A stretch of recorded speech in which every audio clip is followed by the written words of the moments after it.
Et si on pouvait construire une sorte d'usine numérique, une usine qui assemblerait à la volée des équipes entières d'experts en IA, pour n'importe quelle mission? C'est exactement ce qu'on va faire aujourd'hui. On va décortiquer ensemble le plan, le blueprint, pour créer le prompt ultime d'une usine à agents qui soit vraiment à la pointe. Cette citation, elle est vraiment au cœur de tout. Elle capture un changement de mentalité qui est fondamental.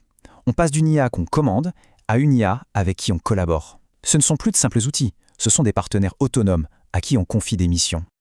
Alors, pour y arriver, pour bâtir cette fameuse usine, on va suivre une feuille de route assez précise. On va partir du concept, de l'idée générale, pour descendre étape par étape jusqu'au cœur de la machine, le prompt qui va donner vie à notre orchestrateur. C'est parti! Avant toute chose, il faut bien comprendre le nouveau terrain de jeu. L'environnement dans lequel on opère a changé, et avec lui, le métier de développeur est en pleine mutation. Ce tableau y résume parfaitement la situation. On passe du rôle de codeur qui écrit chaque ligne à celui d'architecte qui conçoit le plan d'ensemble. Le focus n'est plus sur le comment, mais sur le quoi. On définit des objectifs de haut niveau et on laisse une équipe d'agents autonomes gérer l'exécution. C'est un vrai changement de perspective. Et pour piloter tout ça, il faut un poste de commandement. C'est le Mission Control. Il faut vraiment se l'imaginer comme le pupitre d'un chef d'orchestre. Le chef ne joue pas de chaque instrument, mais il s'assure que tout le monde joue sa partition en parfaite harmonie. Eh bien, c'est exactement ça. Bon, maintenant qu'on a notre chef d'orchestre et son pupitre, voyons qui sont les musiciens. De quoi est composée cette main-d'œuvre numérique qu'on va diriger? Alors voilà le concept clé, le méta-agent. C'est notre usine. L'idée, ce n'est pas de créer un seul super agent qui sait tout faire, non. C'est de créer une entité qui, elle, sait créer d'autres agents. Des agents ultra spécialisés, des experts dans leur domaine, produits à la demande pour répondre à un besoin précis. C'est ça, la vraie puissance. Et comment on organise ces équipes d'agents? Eh bien, comme pour les humains, il n'y a pas une seule bonne réponse. On voit ici qu'on peut avoir une structure très centralisée, avec un superviseur qui distribue le travail, ou alors un modèle en essaim, beaucoup plus décentralisé, où les agents s'auto-organisent. Le choix de la bonne structure est absolument crucial pour l'efficacité de l'ensemble. Le processus est fascinant, ça ressemble vraiment à une chaîne de montage. Un objectif global arrive, un premier agent analyse et découpe le problème, un deuxième conçoit l'équipe idéale pour le résoudre, le méta-agent les fabrique, un autre affine leurs instructions et enfin ils se mettent au travail en se passant le relais. Tout ça de manière fluide et complètement automatisée. Évidemment, pour que cette usine, cette chaîne de montage fonctionne sans le moindre accroc, il faut que tout le monde parle la même langue. Il faut des règles du jeu claires. C'est là que les protocoles entrent en scène. Le MCP, c'est un peu le port USB-C de l'intelligence artificielle. Fini les problèmes de compatibilité, les adaptateurs dans tous les sens.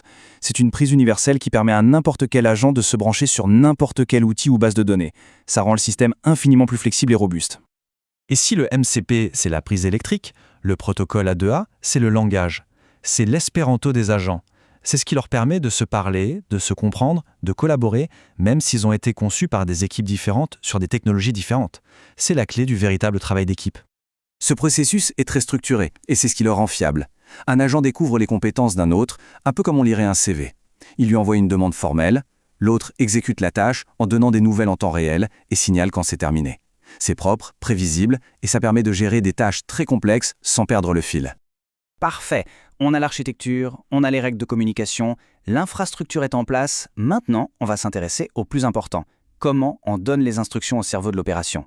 Comment on parle à notre chef d'orchestre? Ici, il faut bien comprendre la philosophie de Gemini 3. C'est un expert. On ne lui parle pas comme à un débutant. Il faut être direct, aller droit au but. On lui donne des objectifs clairs, on place les règles importantes au tout début. Pas la peine de surexpliquer. Il faut lui faire confiance et lui donner l'information de manière structurée. Ça y est, on arrive au moment crucial. On a toutes les pièces du puzzle. L'architecture, les protocoles, les principes de communication. Il est temps de tout assembler pour forger le prompt maître, celui qui va donner vie à notre orchestrateur. On commence toujours par l'identité, et ce n'est pas anodin. En lui disant « vous êtes un architecte système principal », on ancre son comportement. On lui donne un rôle, un costume à endosser. Toutes ces décisions découleront de cette posture d'expert. Ensuite, l'objectif. Et regardez la précision du langage. On ne lui dit pas de résoudre le problème. On lui demande de le décomposer en un graphe orienté acyclique. C'est un terme technique qui implique une planification logique, structurée, où les dépendances entre les tâches sont claires. On lui apprend à penser comme un vrai chef de projet. Et enfin, les contraintes. Ce sont les garde-fous, les règles d'or. La première impose une supervision humaine. La deuxième l'oblige à se baser sur des données réelles via le protocole MCP. La troisième lui dicte comment déléguer efficacement avec A2A. Et la dernière lui donne une stratégie pour gérer les erreurs intelligemment. On a tout prévu. Et attention, tout ça, ce n'est pas de la science-fiction. Regardez ce chiffre. D'ici fin 2025, plus de la moitié des entreprises qui utilisent la GenAI auront déployé des agents autonomes en production. La révolution est en marche et elle est beaucoup plus rapide qu'on l'imagine.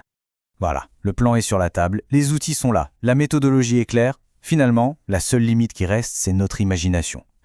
La vraie question maintenant, ce n'est plus comment, mais bien qu'est-ce qu'on va bien pouvoir construire avec une telle puissance.